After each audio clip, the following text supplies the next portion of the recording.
Springfield, Illinois, March 12, 2025. The morning broke quietly, as it had for decades in the Oak Street neighborhood. Sprinklers ticking across yellowed lawns, the faint rumble of garbage trucks 2 blocks over, a dog barking with bored insistence at nothing in particular. Inside the modest yellow house on the corner, Ellie Carmichael stirred her tea with slow, careful movements. The clink of the spoon against porcelain seemed unusually loud in the silence. At 83 years old, she had grown used to mornings like this, alone, methodical, hidden in her routines. She placed 2 sugar cubes in her tea, never 3, never 1. Old habits, formed long ago, lingered. That was when the knock came. It was not the casual rap of a neighbor stopping by, nor the hesitant tap of a delivery man with a package. This knock was sharp, deliberate, authoritative. It carried weight, the kind of sound that told you the person on the other side would wait as long as it took for you to answer. Through the lace curtain, Ellie saw them. 2 figures in dark coats, their posture unmistakably official. Detectives. She did not panic. Panic was for amateurs, for those who had not rehearsed this moment in their minds 1,000 times over. Instead, Ellie breathed once, deeply, and set her spoon down.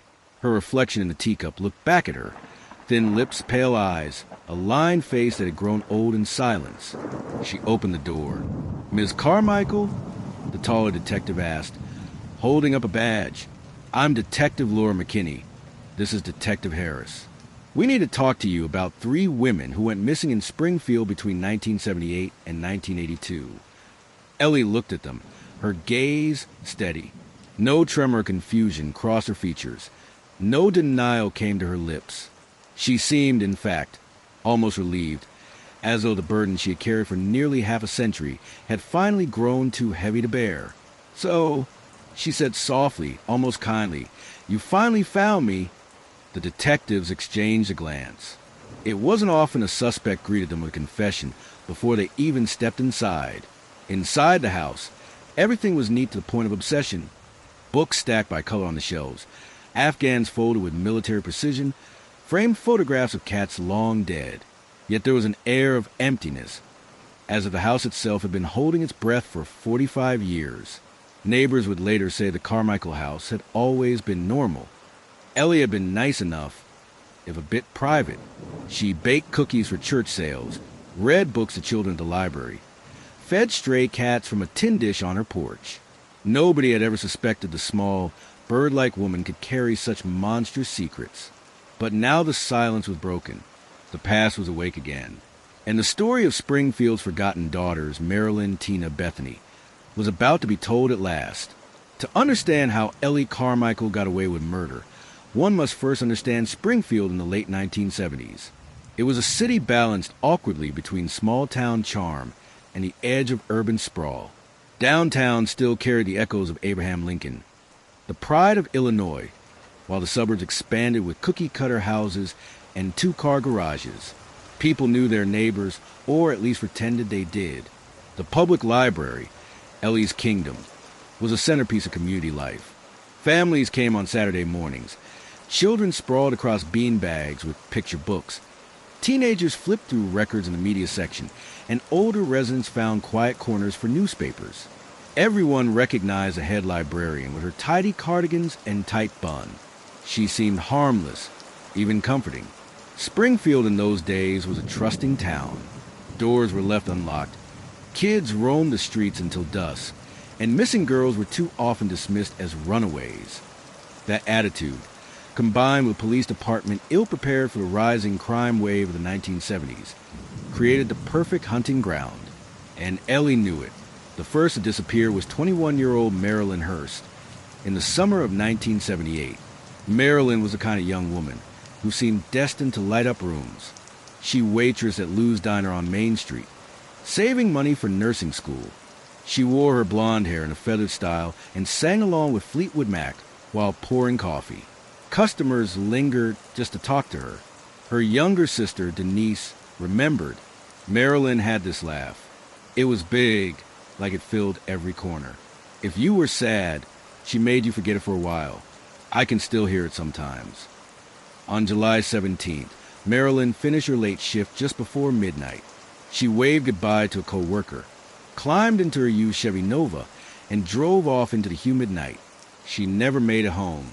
The next morning, her purse was found on a dirt path near Washington Park. Inside, a lipstick, a wallet with $8, and a folded note with nothing but the word sorry scrawled across it. Detectives searched the area, but found little else. A single hair, long and dark, clung to the purse strap. It was collected but stored carelessly. In the late 70s, DNA analysis was science fiction. The police suggested Marilyn might have left town on her own. Girls do that sometimes. One officer told reporters. Denise bristled at the implication. Marilyn wasn't a runaway. She had plans. She had people who loved her. She would never just vanish. But the case went cold within weeks. Springfield moved on. Only Marilyn's family carried the weight. 2 years later, another young woman vanished. Tina Alvarez was 19, the eldest daughter of Mexican immigrants who had come to Springfield seeking better opportunities. Tina was bright, meticulous, and determined. She wanted to become a nurse like Marilyn had dreamed. She was the organized one, her brother Daniel recalled. Every paper in her binder was color-coded. Her bike had a basket with flowers she painted herself. She wanted life neat, orderly. She believed in rules. On May 23, 1980, Tina rode her bike home from an evening study session. She never arrived. The next morning, her bicycle was found on a gravel road just outside the city. The chain was broken. The handlebars were smeared with what appeared to be blood. Yet, the evidence was mishandled. Officers argued over whether the blood was human or animal. Some claimed the bike looked staged. Most damning, Deputy Frank Rourke, a rising star in the department, signed off on the report, dismissing the case as probable runaway. The Alvarez family begged for more. They were ignored. Her father, Miguel, gave a tearful interview on the courthouse steps. "My daughter does not run away. She is taken. Please find her." But no one did. The Alvarez family never stopped searching. Flyers, prayer vigils, petitions, all met with silence. Springfield once again looked away. And in the library downtown, Ellie Carmichael shelved her books, smiled at the children, and carried on her secret life. The third young woman disappeared in October 1982. Bethany Clark, 24, was the daughter of a retired school principal. Unlike Marilyn and Tina, she was not considered at risk in any way. Bethany had a stable job at the local bank, a fiancé named Richard who adored her, and a wedding planned for the spring. She was cautious by nature. Friends teased her for double-locking doors and checking behind her car before getting in. But on October 14th, Bethany walked home from choir practice at First Methodist Church. The distance was less than a mile. She never arrived. Richard, frantic, called police by midnight. Officers assured him she had probably decided to take some time to herself. That refrain, the runaway theory, echoed again, infuriating her parents. Bethany's mother, Evelyn, begged at a press conference. "She is my only daughter. She would never walk away from her life. From us, from Richard. Please don't treat her like she doesn't matter."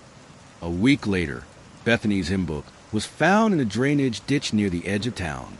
On one page, a verse from Psalm 23 was underlined in heavy ink. "Though I walk through the valley of the shadow of death, I will fear no evil." Investigators believed someone had planted it, but without bodies, without proof, the case collapsed like the others. By the time Bethany vanished, Ellie Carmichael was 50. She had been Springfield's head librarian for nearly 20 years. She was soft-spoken, tidy, and seemingly devoted to her community.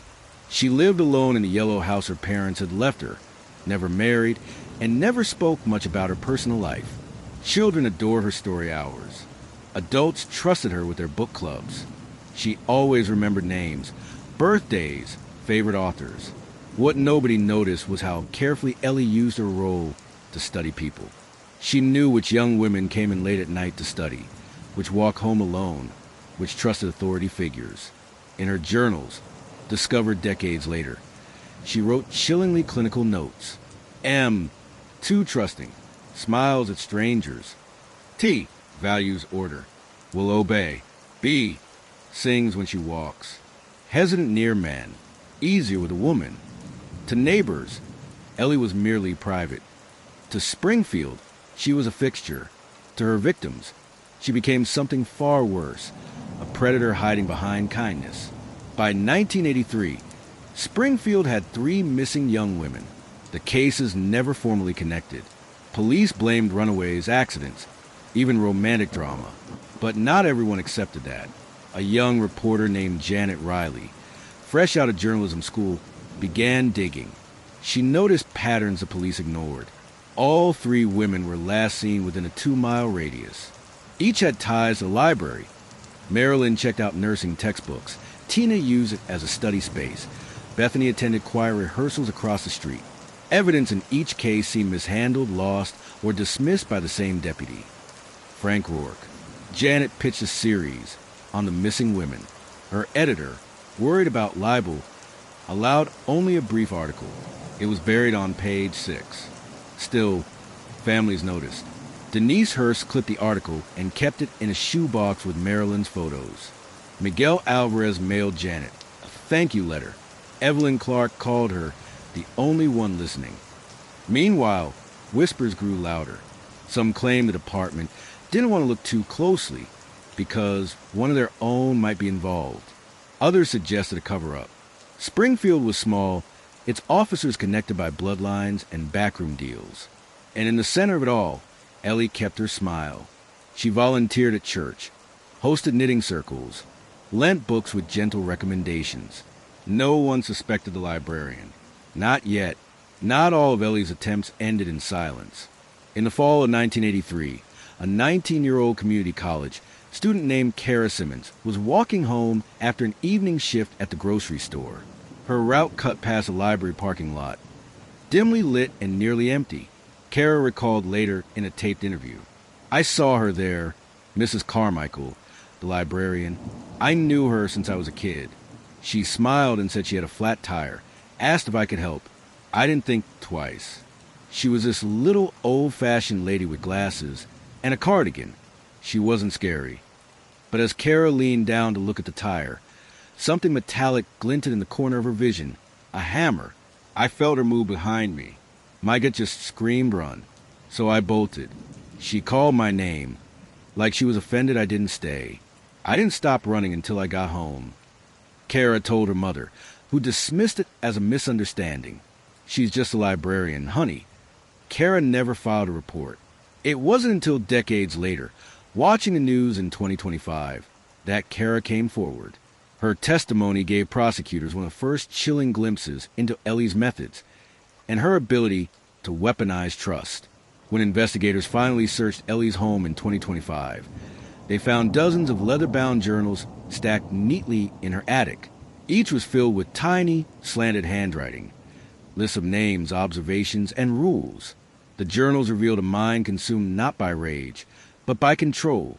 One passage read, "They trust because I smile. They trust because I am small. They do not see the shadow in kindness. To teach them is to own them." Forensic psychologist Dr. Alan Nystrom, brought in for the trial, explained. Most serial killers operate from compulsion, anger, lust, sadism. Ellie's motivation was different. She craved dominance through deception. She wanted to prove she could manipulate trust itself. She targeted women she perceived as careless or dismissive of her authority. Each killing reinforced her sense of power over a world that overlooked her. Ellie had lived her life overlooked, unmarried, childless, bookish. She channeled that invisibility into her greatest weapon. She was a predator no one suspected. If Ellie had been operating alone, investigators might have uncovered her sooner. But there were enablers, whether intentional or not. Deputy Frank Rourke, whose name appeared on multiple reports tied to the missing women, had long been rumored to cut corners. By the 2020s, retired and living in Arizona, he refused interviews. But old colleagues admitted quietly that Frank had friends he protected.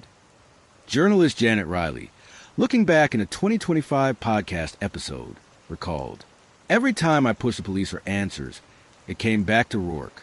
Evidence lost. Reports misfiled. Families ignored. I can't prove he knew about Ellie, But I believe he suspected something, and instead of pursuing it, he buried it. Whether out of laziness or corruption, it doesn't matter. His silence let her keep killing. The deeper detectives dug, the more the 1980s department looked complicit. Complaints from victims' families had been deliberately marked resolved. Leads pointing toward the library had been quietly dropped. And when Ellie looked back years later in her journals, she noted with icy detachment, the men in uniform never questioned me. To them, I was furniture, a librarian, a woman, invisible. Their blindness was my shield. By 2023, advances in DNA testing had reshaped cold case investigations nationwide. What once sat in evidence boxes as inconclusive was now a treasure trove. In Springfield's archives, dusty envelopes still held Marilyn's purse strap, Tina's bicycle handlebars, and fibers from Bethany's hymn book. For decades, the samples had degraded, but modern technology could pull out partial DNA profiles with a human. I had once seen nothing. A young analyst, Emily Chun, was assigned to cross-reference the old samples against the state's expanding genetic database. It was tedious, thankless work. Most hits came back as no match. Then, in October 2024, Chen's screen lit up. A partial profile from the hair on Marilyn's purse strap matched one on file, belonging to a library volunteer badge turned in during the 1980s. The name, Ellie Carmichael. Chun double-checked, then triple-checked. The match was undeniable. The librarian's hair had been on the first victim's purse all along. When she presented the findings to her supervisor, silence filled the lab. 45 years of mystery had just cracked open. Detective Laura McKinney, assigned to reopen the Springfield cases, faced one of the hardest tasks of her career, calling the families. She began with Denise Hurst, Marilyn's sister, now 63. Denise had carried her sister's photo in her wallet every day since 1978. When they told me it was a librarian, I couldn't process it. Denise recalled later. Ellie read us stories at the library. She hugged kids. We trusted her. And all that time, she had Marilyn's blood on her hands. The Alvarez family, though scattered across states, reunited for the news. Daniel, Tina's younger brother, broke down. All those years they told us Tina just ran away. They made my parents feel crazy, like they didn't know their own daughter. To finally hear she was taken, it was like reopening the wound and stitching it shut at the same time. For Evelyn Clark, now frail in her 90s, the news came as a quiet vindication. I always said Bethany didn't walk away. I knew. A mother knows. The family's relief was tempered by rage at the failures of the original investigation. Some pointed fingers directly at Deputy Frank Rourke, whose sloppy work now looked like deliberate neglect. A lawsuit was quietly filed against the Springfield Police Department for mishandling evidence and obstructing justice. On March 12, 2025, detectives knocked on Ellie Carmichael's door. She had grown into an unassuming old woman, gray hair tucked neatly into a bun, cardigan button high. Her house smelled faintly of lavender and dust. Detective McKinney laid out the evidence. DNA from Marilyn's purse, fibers from Tina's bicycle, and journal entries recovered from Ellie's attic tying her to Bethany's final night. Ellie listened calmly. She did not deny. She did not weep. Instead, she folded her hands and said, "You think you've caught me now, but I was caught long ago. Every morning since 1978, when I looked in the mirror, I saw it. You're just late to the party." When officers cuffed her frail wrists, neighbors gathered outside in disbelief. One whispered, "The librarian? That little lady?" Another muttered, "I knew something was off." Too quiet. Reporters swarmed. Headlines screamed, "Springfield's librarian accused in cold case murders. Serial killer caught after 45 years." Ellie Carmichael, 83 years old, was led into a squad car. For the first time, Springfield saw the predator who walked among them. Invisible in plain sight, the trial of Ellie Carmichael opened in January 2026 at the Sangamon County Courthouse. Despite her frailty, Ellie became the most feared woman Springfield had ever seen. Reporters lined the courthouse steps. Survivors of violence, Cold case families and curious citizens filled the gallery. The media called her the librarian killer. The prosecution's case hinged on 3 pillars of evidence. 1. DNA evidence. The strand of Ellie's hair recovered from Marilyn's purse strap and mitochondrial DNA linking her to fibers on Tina's bicycle. 2. Her journals. Over 20 volumes, each containing chilling notes describing the women, their routines, and cryptic entries like taken and lesson complete. 3. Witness testimony. Kara Simmons, the woman who had escaped, testified publicly for the first time. Kara's voice shook on the stand. She wasn't scary.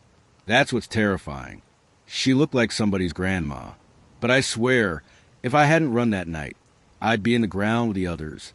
Defense attorneys argued the evidence was circumstantial, pointing to gaps in the DNA profiles and claiming the journals were merely creative writings of a lonely old woman. But prosecutors countered with a devastating cross-examination. One journal entry, written in 1982, read, "Bethany sings hymns when afraid. She sang Psalm 23 before silence. When Bethany's fiancé, Richard, heard that in court, he buried his face in his hands and wept. The most powerful moments came from the families themselves. Denise Hurst, gray hair but fiery, spoke directly to Ellie across the courtroom. You stole my sister, and you stole 45 years of peace. Every holiday, every birthday, I saw her empty chair. And you sat in that library smiling at children. How dare you?" Miguel Alvarez's testimony was quieter, but equally devastating. "My wife died believing no one cared about Tina. I wish he could see this day. I wish he could see justice." And finally, Evelyn Clark, escorted into the courtroom in a wheelchair, whispered, "Bethany was my light. You turned it off, but I will not let you take my faith. God will judge you, Eleanor. I already have." Jurors sat in stunned silence. Some wiped away tears. The weight of 4 decades of grief hung in the air. On February 9th, 2026, after 6 hours of deliberation, the jury returned. Guilty on 3 counts of first-degree murder. The judge, his voice firm, sentenced Ellie Carmichael to life in prison without parole. Ellie stood as the sentence was read. She neither flinched nor pleaded. Instead, she smiled faintly and said to the court reporter nearest her, "It's about time." Her words sent a chill through the room. The case reshaped Springfield and the nation. Police accountability. A federal inquiry revealed deliberate mishandling of evidence in the 1980s. Deputy Frank Rourke, though retired, was condemned for negligence. Reforms were passed requiring independent reviews of all missing persons cases. Cold case funding. Illinois created a new state task force dedicated to testing decades-old DNA evidence. Several unrelated cases were solved in the following years. Community healing. Memorials for Marilyn, Tina, and Bethany were erected in Washington Park. Annual vigils drew hundreds. Journalist Janet Riley, who had first written about the missing women in 1982, released a book titled The Librarian's Shadow. In interviews, she said, "Ellie wasn't a monster who looked the part. She was a monster who blended in. That's why it took 45 years to catch her." As for Ellie herself, she remained eerily calm in prison. Guards reported she spent her days reading, writing, and humming church hymns under her breath. One final journal, confiscated during intake, carried her last chilling words. "They finally saw me, but only because I allowed it. The shadow chooses when to reveal itself." In Springfield, Illinois, 3 young women vanished, their voices silenced for decades. It took 45 years, a strand of hair, and the persistence of grieving families to finally unmask a predator who lived among them. Ellie Carmichael reminds us that evil does not always roar. Sometimes, it whispers in the voice of someone we trust. Springfield, Illinois, 5 years after the trial. The courthouse steps where Ellie Carmichael had once been led in chains now carried school groups, protesters, and tourists. True crime enthusiasts snapped selfies by the bronze memorial plaques dedicated to Marilyn Hurst, Tina Alvarez, and Bethany Reynolds. Each bore their etched faces, along with the words, "We remember. We refuse to forget." For Springfield, the case had never really ended. It transformed into a legend, retold in podcasts, documentaries, and even whispered in classrooms. Teachers use it as a cautionary tale. Evil can wear a friendly face. Local folklore took root. Teenagers dared each other to sneak into the abandoned house where Ellie had once lived, claiming her ghost still hummed hymns in the attic. The library where she worked was renovated, but older residents admitted they still avoided the corner where Ellie's desk had been. Ellie's capture reshaped law enforcement. The Cold Case Accountability Act of 2027, inspired by her case, mandated forensic reviews of unsolved murders over 20 years old. Across the country, killers who thought they had escaped justice were suddenly facing arrest. In academic circles, criminologists dissected Ellie's life, publishing papers on female serial killers who weaponized normalcy. Unlike the sensationalized profiles of Ted Bundy or John Getru, Ellie's story reminded experts that women could also kill quietly, methodically, and without detection for decades. Kara Simmons, the woman who had escaped Ellie in 1984, became an advocate for survivors. Her memoir, Running from Shadows, became a bestseller. She often said, "Ellie tried to take my life, but instead, she gave me a purpose." Denise Hurst, Marilyn's sister, helped create the Illinois Victims Archive, a digital library where families could preserve stories of their missing loved ones. Miguel Alvarez passed away in 2029, but his daughter, Sophia, spoke at a memorial vigil. "My Aunt Tina was more than a victim. She was the reason my family fights for others. Ellie's shadow is gone. What remains is our light." Ellie Carmichael herself never left prison. She lived out her final years in Logan Correctional Center, a maximum security facility. Despite her age, she never admitted guilt in public, never apologized. In 2030, at the age of 84, she died quietly in her sleep. Her final act left one last ripple. In her cell was discovered another hidden notebook, scrawled with lists of names, places, and cryptic phrases. Investigators are still debating whether these were additional victims or mere fragments of her imagination. The public may never know. Today, Ellie's name carries the same uneasy weight as other infamous killers. But unlike them, her story lingers because of its paradox. She was a woman no one suspected, the kindly librarian who recommended books by day and stalked her prey by night. In Springfield, people still lower their voices when her name comes up. Parents tell their children, "Trust but be careful." Survivors speak her name only to remind the world of what was lost and what was finally uncovered. Because in the end, Ellie Carmichael's true legacy was not her silence. It was of voices she could not silence forever. The families, the survivors, and the town of Springfield ensured that the shadow was dragged into the light. Ellie Carmichael believed she had hidden her crimes beneath decades of ordinary life. But justice does not keep time. 45 years later, the shadow she cast was revealed. And though she is gone, the echoes of her victims remain, reminding us that evil thrives in silence, and silence is never the end of the story.